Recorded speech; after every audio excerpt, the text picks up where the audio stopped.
આકાશવાણી અમદાવાદ વડોદરા. હવે આપ છોટાઉદેપુર જિલ્લાનો સમાચાર પત્ર સાંભળશો, જેના લેખક છે રાજેશ રાઠવા. હાલમાં ચોમાસું ચાલી રહ્યું છે, ત્યારે પ્રાકૃતિક સંપદા ધરાવતા છોટાઉદેપુર જિલ્લામાં જ્યાં જુઓ ત્યાં હરિયાળી જોવા મળી રહી છે. જિલ્લાના નર્મદા નદીના કિનારાની ડુંગરોની હારમાળા સહિત ડુંગરાળ પ્રદેશમાં આહલાદક દ્રશ્યો જોયા બાદ વર્ષ 1967માં આવેલી જીતેન્દ્રની હિન્દી ફિલ્મ બૂંદ જો બન ગયે મોતીનું એક સુંદર ગીત યાદ આવી જાય છે. हरी हरी वसुंधरा पे नीला नीला ये गगन के जिस पे बादलों की पालकी उड़ा रहा पवन, दिशाएं देखो रंग भरी चमक रही उमंग भरी, ये किसने फूल फूल पे किया श्रृंगार है, ये कौन चित्रकार है, ये कौन चित्रकार है.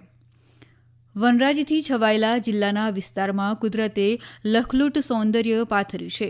ચોમાસા દરમિયાન આ વિસ્તારમાં વનરાજી જાણે સોળે કળાએ ખીલી ઉઠતા આહલાદક દ્રશ્યો સર્જાય છે, જે હર કોઈના પણ મન મોહી લેશે.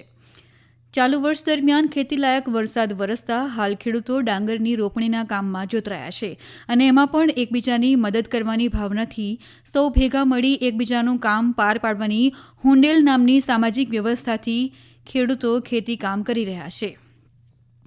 રાજ્ય સરકાર દ્વારા જેમાં મહિલાઓના સર્વાંગી વિકાસના મહત્વના પરિબળોમાં સુરક્ષા, સ્વાવલંબન, કલ્યાણ અને સ્વાસ્થ્ય વગેરે ક્ષેત્રોમાં મહિલાઓ સક્ષમ થાય તે હેતુથી મહિલા અને બાળ વિકાસ વિભાગ દ્વારા 1 ઓગસ્ટથી 8 ઓગસ્ટ દરમિયાન નારી વંદન સપ્તાહની ઉજવણી કરવામાં આવી રહી છે.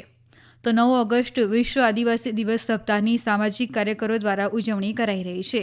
ત્યારે જિલ્લા વહીવટીતંત્ર દ્વારા પણ વિશ્વ આદિવાસી દિવસની ઉજવણી વિધાનસભા મત વિસ્તાર મુજબ ઉજવણી થાય તે માટેની તડામાર તૈયારીઓ શરૂ કરી દેવામાં આવી છે. સ્પર્ધાત્મક પરીક્ષાઓની તૈયારી અંગે છોટાઉદેપુર ખાતે કોફી વિથ કલેક્ટર કાર્યક્રમ યોજવામાં આવ્યો હતો, જેમાં છોટાઉદેપુર જિલ્લા કલેક્ટર અનિલ ધામેલિયા, જિલ્લા વિકાસ અધિકારી સચિન કુમાર અને જિલ્લા પોલીસ અધિક્ષક ઇમ્તિયાઝ શેખ દ્વારા યુપીએસસી અને જીપીએસસી સહિતની સ્પર્ધાત્મક પરીક્ષાની તૈયારી વિશે માર્ગદર્શન આપવામાં આવ્યું હતું. જિલ્લા કલેક્ટરે વિદ્યાર્થીઓને રુચિ, રસ અને કૌશલ્ય ધરાવતા વિષય પર વધુ ધ્યાન આપવાનું જણાવીને ઉમેર્યું કે સ્પર્ધાત્મક પરીક્ષા મહેનત માંગી લેશે તથા દરેક પરીક્ષાનો અભ્યાસક્રમ અલગ અલગ હોય છે. તે માટે યોગ્ય પરીક્ષા પસંદ કરીને તેની જ તૈયારી કરવી જોઈએ. તેમણે એનસીઈઆરટી તથા એનઆઈઓએસના પુસ્તક વાંચવા ઉપરાંત પાયાના વિષયો પર વધુ ધ્યાન આપવા જણાવ્યું હતું.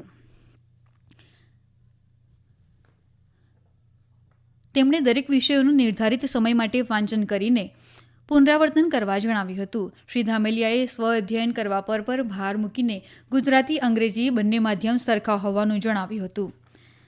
તેમણે વધુમાં દરરોજ સમાચાર પત્ર વાંચવા તથા વિષય પ્રમાણે ન્યૂઝ કટિંગ સાચવવા જણાવ્યું હતું.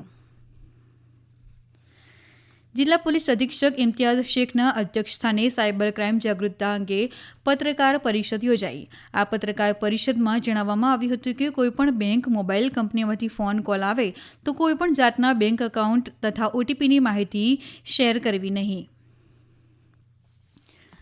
નારી વંદના ઉત્સવના પ્રથમ દિવસે નારી વંદન ઉત્સવ સપ્તાહ અન્વયે મહિલા વંદન રેલી, ઘરેલું હિંસા અધિનિયમ 2005 અન્વયે જાગૃતિ સેમિનાર, 181 અભયમ મહિલા હેલ્પલાઇન સહિત મહિલા સુરક્ષાને લગતી યોજનાઓ વિશે જાણકારી અપાઈ હતી.